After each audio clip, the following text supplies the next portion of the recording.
Hello, everyone. Can you hear me? You're introducing me? I'm going to introduce you. there we go. I'm the chocolate concierge. Yes, so- that's true.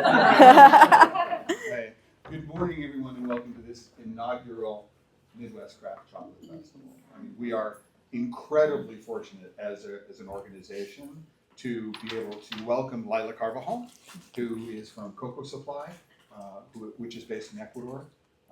There is a stand across the street in the 201 building, but they are also the title sponsor of this event. And so I wanted to just thank. Proudly, no, honored to be here. Really, thank you. You haven't heard her talk yet. Maybe the clap. But for me, this is a very, very special opportunity.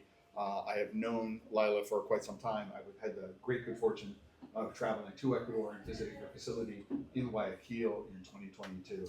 And I know that, I hope that you find this fascinating. Now, if there are any questions that come up that Leila doesn't answer over the course of this, I'm going to plug my talk, which is at 12:30 in this room, which is an AMA, Ask Me Anything. So if there are questions which are unanswered, by this you can come back in a little while and I will do my best to answer the conundrum of, the ultimate question of life, the universe, and everything. But with that, 42. Leila Carvajal, 42, yes. With that, everybody, please welcome Leila Carvajal.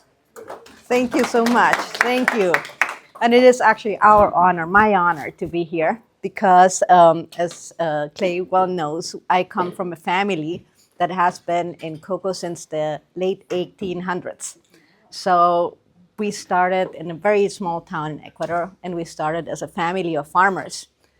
And one of the things when I was presented with this opportunity to make a craft chocolate festival in the Midwest, the first thing I thought, nice, finally people that understand farming, because it is a different thing than when we're in New York City or when we're in the West Coast. So it has been really a pleasure to get to know people. And as we talk about things like price fixing, commodity exchange, that I do think here resonates a lot more with this community. So I'm going to give you a little bit roundup of what we do as CocoaSupply. As CocoaSupply, we have different farms in Ecuador. We have a small farm. I'll tell you a little bit our story later on. But we do gather different farms and we promote and we try to get a quality cocoa, what we call cacao, because of quality, and try to promote it to craft chocolate makers. And that's why we also sponsor craft chocolate makers, because that's the opportunity to get this premium or to get this market into the international market and get to know our product besides being a commodity. We want to know that people know the different origins, same as coffee. You know, we're Colombian coffee, Ethiopian, you want to know where it comes from and you're interested and you understand the different variations and quality of it. So that's what we do in CocoaSupply. And we have a factory that does also the ingredients for those that cannot necessarily do from bean to bar. But the idea is to get out to the world a cocoa that is much higher quality, but also supports the farming community and gets it out from other places in the world where the farming is really underpaid and sometimes even government controlled, and therefore the farmers don't even get a third of the price of the world.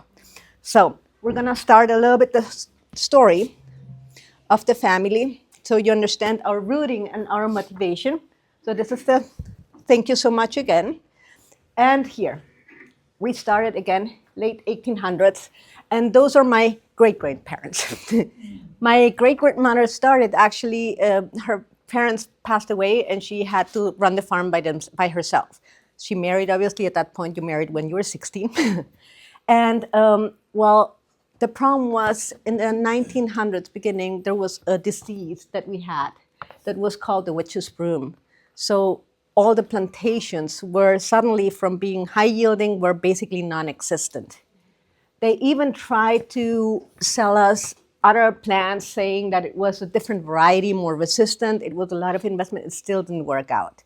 So my great-grandparents were like, well, farming is not going to bring a future to our kids. We need to do something. And they sent them to the port city, hours away, children from 7 to 16, they had to fend themselves. They just paid them a room to stay, and they were like, go study. Please go study. Farming is not working. So that's what my grandfather did. He became an engineer. But my father as the firstborn and was always sent to the grandparents to help out in the summer because that's what you do with grandchildren, you know. And he had this, he was still so much in love with the farm, with the soil, with the production, that when he went to study mechanical engineering, he decided to come back to Ecuador. He just went to Germany to study engineering and came back to Ecuador and said, okay, we need to do the next step, which is also production, because we need to get an added value.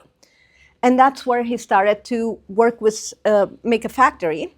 At that point, no one cared where cocoa came from. There was like, oh, it was somewhere people didn't even know it was from a plant.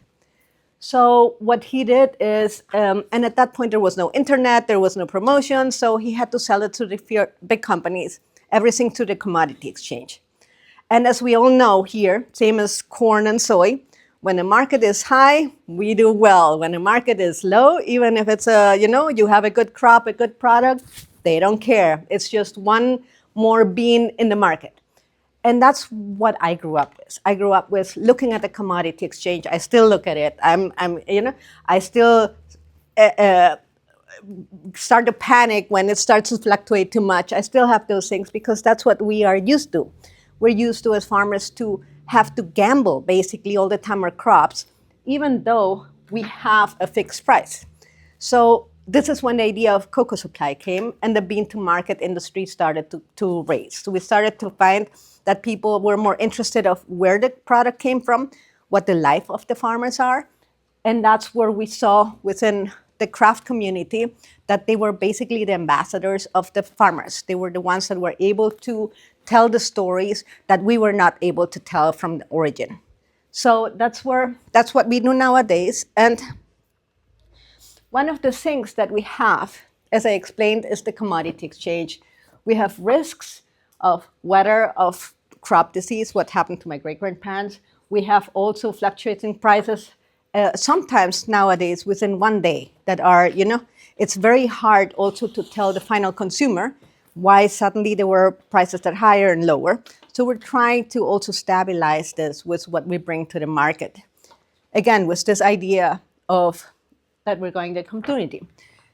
The good thing about where we are from is we have a free market, same as what we have here. We are allowed to sell our crops to anyone we want, to the higher price. So even though we depend on the commodity exchange, we're able to market it, we're able to find new buyers, we're able to export it and bring it, what we do as CocoaSupply, to the US market, to Europe, Australia. We do also, because of that, are able to send premiums to farmers and tell them, you give me good quality, I'll give you a higher price, because we can get it to craft chocolate makers that are going to put your name in the bar or the origin in the bar and tell people about it. So it's a win-win for everyone, basically, in the industry. However, we also have the other side of the story that is unfortunate. We have countries, mostly in West Africa, the biggest producer of the world, about 40%, that don't have a free market. And that is the hardest part of the story of cocoa, of chocolate. In that case, they need to sell everything to a government entity that, hey, they have friends with the buyers and so on. I'm not going to go too much into it, but you understand where it goes. I'm sorry, government corruption in agricultural commodities. Never. I want to live. That said, sometimes they get even a third of the price or even less because they have to sell to intermediaries that bring it to that and so on. So the problem with that is you get a very cheap product that is hard to compete with the one that we're trying to promote as high quality. And the other problem is because it needs to be so cheap, there's a lot of trafficking. People are very poor. Same as my great-grandparents. They're like, take the children and go and give them education. They're tricked sometimes into that. And then they end up being used in farms as child slavery, basically just giving them children they have found as small as 5 years old, using tools like this, very sharp. This is already very dull. This is a very used one. And so we are fighting against that in a market where if people don't understand the difference between craft and the major mass-produced cocoa, they're saying, well, why am I paying this price for this bar if the other one is also tastes very good? But hey, I don't understand. Oh, this is just, this is luxury. This is the one that should be normal. This should not be normal. This should be something that, if you understand what goes behind it, should be ashamed to have it, even to be able to allow this. But it's still happening, and this is why we need to bring consciousness to the products that we get. And especially as we come from farms, you guys here also, you understand what goes into the product. You understand that it is not something that is easy to produce and therefore needs to have a price so that the farmer also can live. We all need to be able to survive, basically. One of the beauties of craft chocolate is that the values that are behind. We have not only is the free share, we always make sure that it is a free, and if the market goes too low, we always do premiums. When the market goes high and the farmer is doing well, like right now, we have had a very high prices in the last 2 years because smaller crops, then it's fair, then it's good, then we're all doing well. But if the price goes low, we try to balance that out with premiums. That we also try to make sure that we educate the consumer, because education is the key to why we should support the craft market. And additionally of the sustainability, it sends to the governments that have decentralized purchasing systems the message. People want to go to the free market. People want the farmer to have a choice. People want the farmer to be able to also prosper.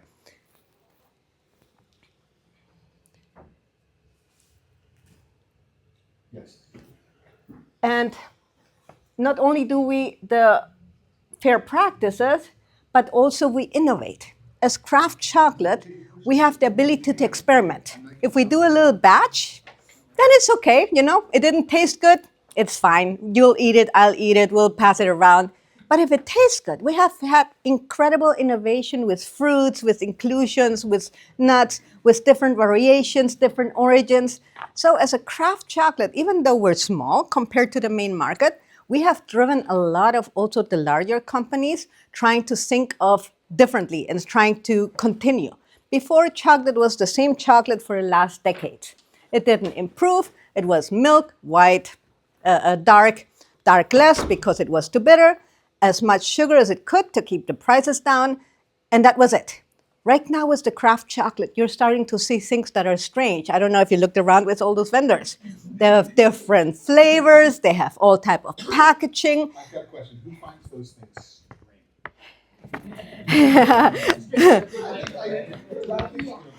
Fun, interesting. Yeah. Some have chili, some have type of corns. And I've been here, again, I was born in this industry, and I walk around and I'm still finding, wow, that's a great idea. Oh, this is, chocolate that can be used in the summer to ship because they have it in little pouches, you squeeze it. So it's fantastic, the innovation that we get from such a small group of craft makers, because they're always experimenting. And that, I think, is a gain for the consumer itself. So additionally, obviously, when we do craft, we support the local community. Even though we bring the beans because they don't grow here in Indiana. But we definitely have then the craft makers that are doing the product. Everything that's invested locally stays locally. That's normally the beauty of investing in your own community. And that's why we invest in our farming community. And that's why, like, for example, I come to this town and it's such a warm and welcoming community. And everyone is telling me how wonderful it is.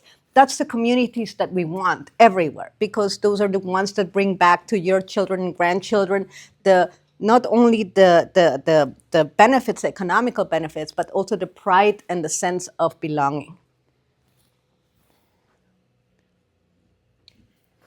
So part of thinking of this festival is think of the farmer behind every chocolate. It is an agricultural product that starts with. So it is not just something that is made somewhere.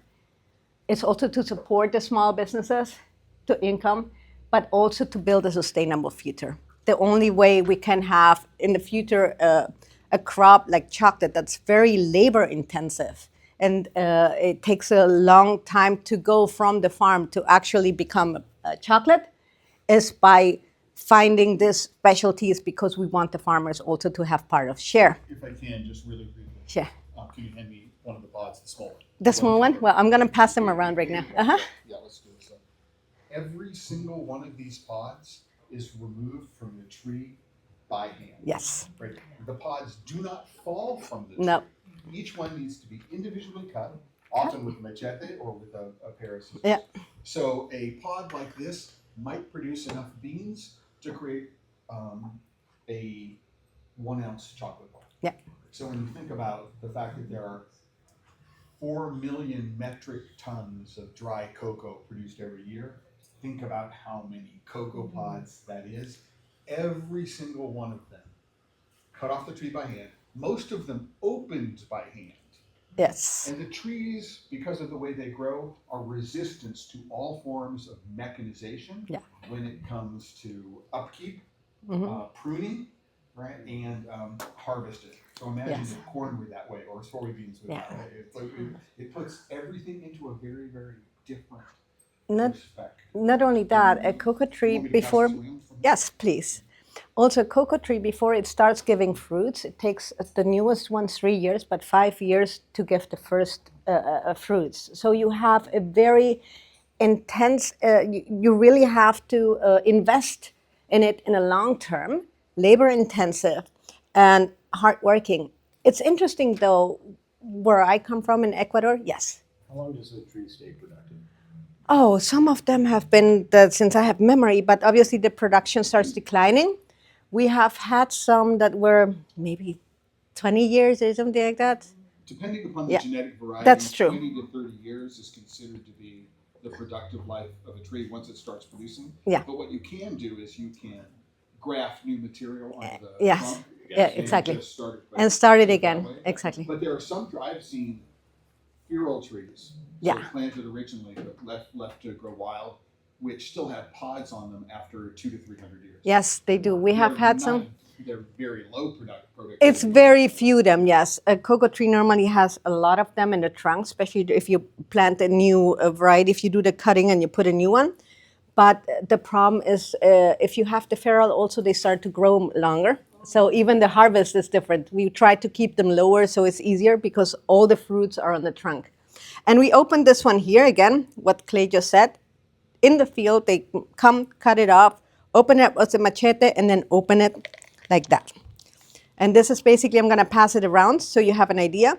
Normally it's a little bit more white. This has already had a couple of days, so you see it's already starting to go brown. But this is those are the beans inside, still with some mucilagous, the cocoa pulp. And this is how they take it with the hand, take it out, swipe them off, put them in a bucket, and take them to the fermentation stations. So if you want to pass it around. So great for smelling, not optimal for tasting. Not this one anymore. This one is already a little bit past its due date. Just for a little fun, is hold like this, then, right, this is going to be the best way to smell it. You'll get some of it'll be a little pumpkin smell from the pod itself. But then this is a little sweet, a little fruity floral. A little citrusy. It's not what smells like chocolate. That's the small one, that's the, and they come in different sizes. We have different varieties, smaller ones, bigger ones, red ones, green, there's like a reddish, greenish. So depending on the variety, and there's also cross-pollination. So, but that's more or less, and this one also, if you shake it, you can have it. I have a question here. Yes. Who figured out What? what to do with the pods? Who figured it out? What was what? Who figured out what to do with the pods? Oh, with the pods itself? Yeah, how taking this pod, which if you were to taste that raw fruit, has no association with the chocolate that we would eat. No. Right? And going through the fermentation process, Yes. the drying process, and so forth. How was that developed? Oh, it is over. We don't know exactly who had the idea because it was long time ago in Mexico. But we do know that the tree itself comes from South America, actually from the jungle of Ecuador. But they were using the pulp, which is the first thing that you think you would use from a fruit. And then they took it somehow, trade, walks, somewhere through Central America. Yes? Oh, okay. It's just- And, I just have a little more detail. Okay, well, there we There's a go. fabulous research by Yeah. Francisco Valdez, and when I was in Ecuador in 2022, I was able to sit through some of the remarks at a presentation that he made. So in southeastern Ecuador, in the province what is now Zamora Chinchipe, in a community called Santa Ana La Florida, La Florida, yeah. is the first archaeological evidence of the use and domestication of cacao 5,500 years ago. Now, it turns out that there's a natural trade route over the Andes, so a gap in the mountains, where they found shells, right, which had been traded into the interior, and they would have traded cocoa to the coast. And from the coast, it was traded over the course of hundreds and thousands of years until it made its way up into Mesoamerica. Yeah. So Mexico and what we think of the state of Tabasco and Chiapas, if you know this area, Guatemala, Honduras, Belize, which is where the Olmecs and the Toltecs were. Yeah. And it is the Olmecs and the Toltecs who said, this pulp stuff is good, but I wonder if there's anything we can do with the seeds. Probably they learned that in order to use a food, if you want it to last, you need to dry it. Yes, that's what I heard too. Right? That's So what I it's heard like, too. If you want to preserve it, you need to dry it. Yes. And then it still doesn't taste very good. What happens if we cook it? Yes. So, and then like It started to roast it. Yeah. You also have it the fermentation. So what I heard too is because you get the beans fermented, and that's what actually develops the flavor, that it was probably by accident because you have those, they're getting old, you put them in a pile, suddenly that tastes better roasted than the other one, and you start developing your recipes like that. So, but I agree, what I heard is it was because it was somehow traded and they needed to preserve it. Same way you put salt on fish, to preserve it long term and so on. This is a fresh fruit. And after a while, if it gets moldy and so on, it's no use. after a while means 2 to 3 days. Yes, exactly. Steam, and then you ferment. Yeah, we first take the beans out. Yeah, And then they put them into buckets. I'm gonna, after this, I have a short video that I can also present because it's right here. They take it from the bucket, they cut it, take it out, and then they bring it to those big boxes that are, well, there are different ways of fermenting. One is to put a big, you put them all together and then you cover it. That's the easiest way, but it's the most uneven way because you have inner different fermentation and outer. And there's another one that's like boxes, big boxes, like this big. And you fill the top one, and every day you push those beans down, you move them, that brings air into the beans to the next one. And you can keep it for days, depends on how you want to ferment it, 5 days or so on, and then you still need to dry them. So you have the last step is to sun dry them. And that's even before we go into the roasting and making of chocolate. So it's an incredibly labor-intensive crop to even get to the raw material. And that is one of the reasons why when the prices are down, either people need to cut off the trees, and that's a shame when you have a tree that needs 5 years to start producing, or they need to really just embrace that they're going to lose that year, they're not going to be profitable. So those are the things that we're trying to avoid. We're trying to avoid, first of all, that good cocoa trees are just cut down because during that year, the commodity market was too low. And then the second part is we want to embrace the idea that if you're putting so much labor, put good quality and just make sure that it is used correctly instead of just adding a lot of sugars, additional flavors to cover up bad fermentation, which is what's happening also in mass production. So, as I know, there's lots of alcohols that are flavored with chocolate. Yes. Is there a specific liqueur that's, you take the chocolate beans and then ferment, like you Yes. do like the Oh, we piña do that in the farm. In the piña farm, you get very colada. creative when you Friday afternoon or something. You get creative. Yes. An alcohol then Yes. and then what is that called? It then? is- This pure Well, from chocolate, not just a chocolate flavored. Yes. alcohol, but no. Well, pure- one thing is the bean. pure- The bean is something that is, we know, chocolate, and that's how it is. The pulp was never used before because it was something that stayed at the farms. You need part of it for the fermentation, but only part. Sometimes if it's too much of a pulp, you actually hang the beans into like a net or a bag to get some of it drained out. But when you're in a farm, everything gets used. So people normally take it there, they do juices, they do jams, they do alcohol, you let it ferment. What do they call it? Well, it's more like we call everything aguardiente. Everything is the same. You use bananas, you use pulp, you use. But if I can, Uh-huh. So if you're doing a natural fermentation Yeah. with the yeast which exist, Yeah. right, you're only going to get somewhere between a 3 and a 4% beer. Yeah. with It's not that. regular- I'm just like, Just for saying. example, I've sent been like the agave, they Yeah, roast it, yeah. and they ferment. So what That has happens more is- sugar. Is that in the Yeah. process of fermentation, the juice drips off. Mhm. So the pulp, which is thick as you can see, liquefies. Yeah. Right, what they call deliquesces, right, and you get the juice. Mhm. Right, and the juice is very sweet, and that's what ferments. Yeah. The seeds don't ferment. The Right. seeds ferment Uh-huh. Yeah. In that Yeah, one. you're Yeah. the right. pulp. Yeah. So when the liquid drains off, if you allow it to ferment, you'll get something which is naturally carbonated. Yeah. Right, and will top off at about 4%. And what Yeah. do they call that? They don't. there's We no don't have special really a for it. name. It's cocoa We use beer. it. We It's yeah. cocoa We beer. use it. We use everything. It's just like we call everything normally aguardiente, but it's mixed with a lot of things. And we actually even there's some of them even distill it like a moonshine, and they do it in there. But that's something that each farm has their way of doing it. I was way too young to even try it, but I've seen people. Thank you. I've seen people do. They try to do like a type of wine with it, but it still needs a lot of development in that sense. What we do is we try to take the pulp and ultra high heat it, and so that it becomes shelf stable, and bring that into the market. But it has also, even though it's interesting, I think for most of the craft makers, for the public, it's still something relatively new that they don't know, because it's not. When they think of cocoa, they think of chocolate, and then they take it, and this is more like a sweet with a little bit citrusy, lychee type of puree. And they're a little bit like, okay, interesting, but it's not what they think of cocoa, you know? So it's something that we're slowly, I think, year after year, there's more also companies that do it, but it is something that we're trying to add to all this crop, because that brings another stream of income to the farmer. So that would be, it has to be though in a way that is, adds a little bit more of labor, because you have to freeze it immediately in the farm. So they need to have at least a refrigerated container to be able to freeze it right there before it goes to the factory and it's treated.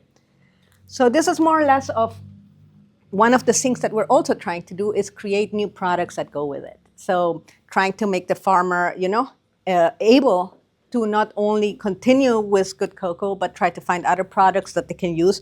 Alcohol would be, I do think it has a better future. I think that people are working on it. I have not had something yet that is fantastic. I actually worked on a team that developed an 80 proof spirit from Yeah. fresh cacao juice that was released here to the American market. It is non-trivial developing a supply chain, Yeah, which starts in the Amazon, exactly. right? And it is dependent on smallholder farmers. Yes. It's a real challenge. Yeah. So I can attest to just how challenging. It is challenging. But everything in the chain of cocoa is challenging. So we're trying to be one of the things, it. However, we always said, everyone that I've known in Ecuador is very proud of it.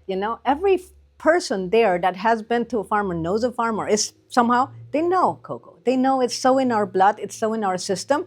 I have people that they take some beans, it's like, this has 7.2% of humidity, and you put it in a machine and it has 7.2, and you're like, you are amazing, Or there are people really that everyone just cuts it. It's like, oh, this still needs another day of fermentation. So it's very much in our tradition, our culture, and that is part of why we think that it needs to continue. It's something that needs to be kept as a heritage, as a cultural heritage from all of us, and then given to other communities as, this is what chocolate from this farmers looks like. And of course, right now, I would like to thank everyone, first of all, for inviting us to this lovely town. This is amazing. I've never had so many people interested really into all the questions that you're doing about the plants and everything. Normally people want to know about the chocolate, the flavors. I've had never so many interesting and questions about actually the farming and what they do with the pots and what they do with this. And that's something where I'm like, I always tell the chocolatiers, the chocolate makers, they do the cool stuff and then bring the nice packaging and everything. We do the hard work, which is really cutting it down. And I'm very grateful to be part of this first ever craft chocolate festival in the Midwest. So thank you. And if you have any questions, please go ahead. Thank you. Más para Muchas por favor. Más preguntas. Sorry? Thank you. It's beautiful. It has been really amazing. I'm like, I talk about commodity exchange, and you're like, yeah, they do that. And I was like, they understand it. So it is a different story. So we have competing objectives here. Yeah. Right now. So one of which is many people would like to ask questions. Yes. But many people would like to get back to the chocolate. Oh my goodness. Yes. So Well, we will not. Both. Exactly. So we are not going to be offended in any way if No. what you say is, yeah, okay.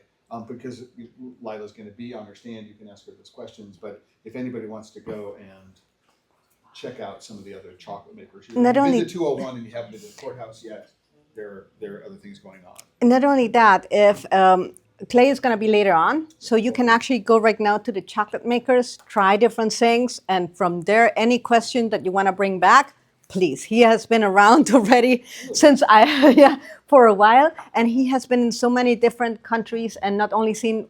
I know mostly about Ecuador and our history and our tradition.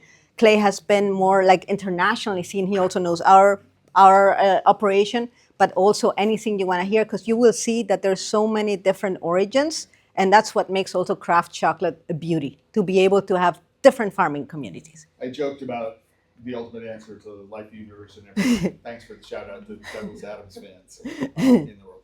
But many people come to me and they ask me a question, and my first response is, it depends. Yes. That's one of the interesting things about cocoa and chocolate. There are so many different ways to answer all the questions depending upon, number one, where you come from and what your background is and your understanding already, which may be influenced by bad marketing. And so you have a partial understanding and try to Yes. clarify it.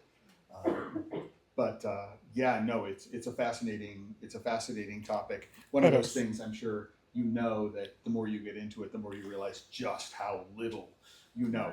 Lila's Yes. involved in what she's doing. I don't consider myself to be an expert. The people who are involved in production, either on the farm or in the factory, they're the people who are the experts. They're getting their hands dirty every day. I'm just an explainer. But it's interesting because I still learn from the craft makers every day. I know my part, and I know the part that we do in origin, and I can explain that, and even all the way to elaborates. But when those craft So makers elaborates come is and do derivatives. yeah, we call them elaborates. So, derivados. Elaborados, we call them. Right. Depending on the country, Yeah. of course. When we talk about elaborates or derivatives, Yeah. you're talking about taking the cocoa beans, turning them into nibs, butter, liquor, powder. The ingredient, basically, the basic ingredient, and then the chocolate makers. But what they do is also for me fascinating. So I love these events too, because my booth is going to be empty for a little bit, because I'm going to be going around and picking and trying and learning so much from the craft makers. It helps us too, it's the feedback. And that's also something that I like to do, is bring that feedback back to Ecuador and trying to do that. So I'm guessing one of the big surprises that you run into is that you've got the beans that you transform in your Yeah. factory, but you can also send those beans to another maker. Yeah. And then all of a sudden they're presenting your beans in ways that you never Never before. thought There are of, yeah. flavors that you never thought to coax out. Different of them. roasting, Yeah. different ways that they do it. They add something before they roast it, then it brings an addition. They soak the nibs into some type of liquor or something that brings an extra flavor. So the things that I've seen from the craft makers, that's what we also do the Innovation Award, is because we are so really in awe when we see what they do with it. That's another connection Yes. that people may not know. So Dustin Cornett, who's local, who's got the chocolate cafe Yes. up the road, is the founder of this festival. Right? I met Dustin through another event that he does called the Craft Chocolate Challenge. So the Craft Chocolate Challenge is for chocolate makers who might not be ready for an international competition and want a friendly forum to get feedback on what it is that they're doing. And that's how I met Dustin a little over 2 years ago. I didn't meet him in person until Thursday morning. Or even though I Yeah, for a bunch of exactly. years. But one of the things that a judge, I was the head judge this year for it, the challenge, one of the things I said is often we get really, really interesting chocolates, which have got all these flavors that we want to recognize and award, but we don't think would be, I want to give this the gold award in this category. And so Dustin and I talked about it, and I approached Leila about, we have a special category, which is the Innovation Award. And so if we find products that we think might be a little out of the ordinary, and we might not give it a gold or a silver or give it a high rating. We'd say, we think this deserves to be nominated in the innovation category. And Leila is, in fact, a supporter of that aspect of the Craft Chocolate Challenge. Real quickly, thinking about the agriculture, and Yes. obviously here we deal with agriculture. Yes. In the west of town, there's a Corteva plant, formerly Pioneer, Uh-huh. and that takes seed corn. And if you go there and you say, well, where does this go? Do we export any of it? They'll say, well, we don't keep it around here. It goes all over the world. There you go. In the chocolate world, and this may be by locale Mm-hmm. and country and so forth, when chocolate is exported, is what's exported, is it the nibs? Is it the bean itself? Is it the pods? What actually goes across Awesome. country border? Most of it, it's the beans. Okay. Because that's also what you have big factories here, but that's exactly what my family decided to change because that's where the added value goes.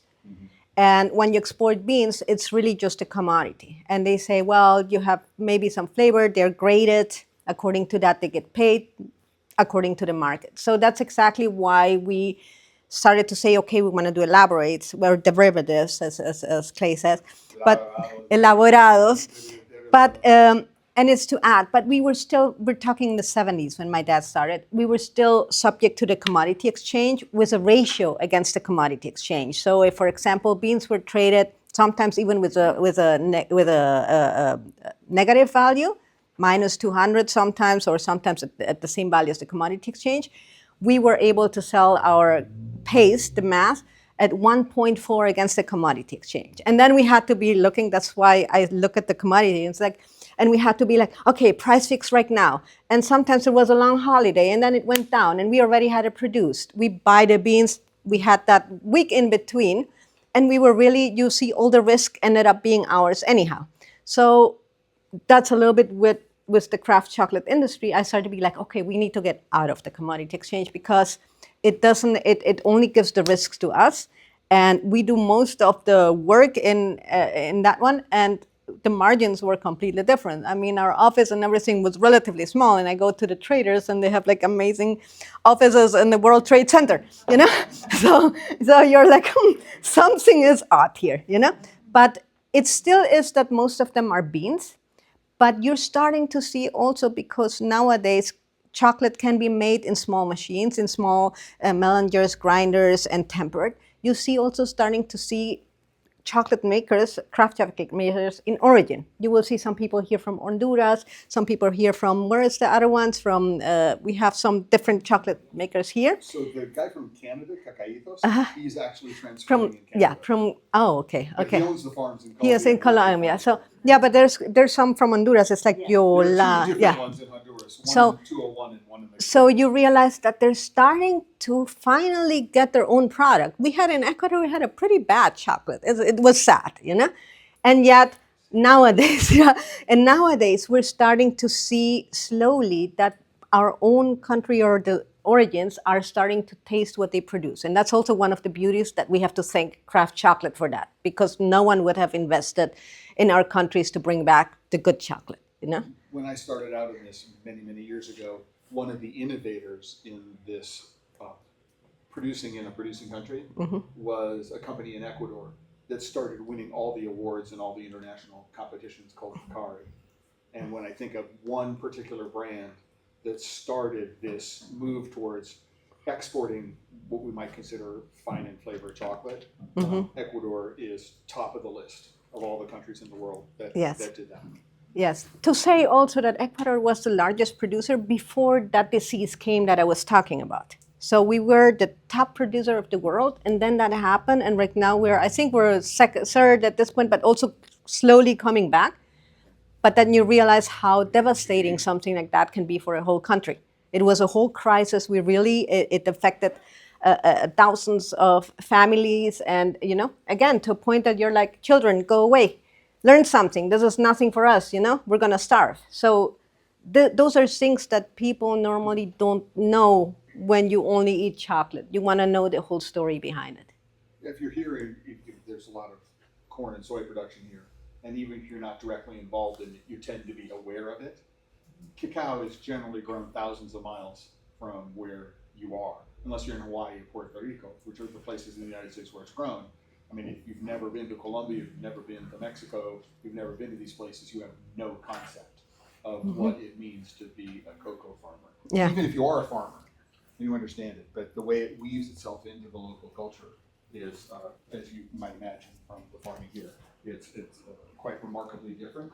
And if you try to take what you know about cocoa culture in Ecuador and apply it to cocoa culture in Mexico, or Ecuador to Peru to Bolivia, which are neighbors, and Colombia and Venezuela, they're all completely different.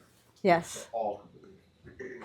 I'm trying to find. I have one footage of someone harvesting the beans. I hope it comes through. No, it's not. Screen is editing. Okay. They decided not to make it easy to hook up to your AD. No, this is not. I cannot project it for any reason. But this is, if you want to pass it around, this is also the video. If you want to see it, and you can always return it. This is how it's harvested. This is how they cut it there, and they take out the pulp. I wish I could put it there. For any reason, it's not. Well, thank you, everyone. very much. Thank you so much, everyone. And if you have more questions,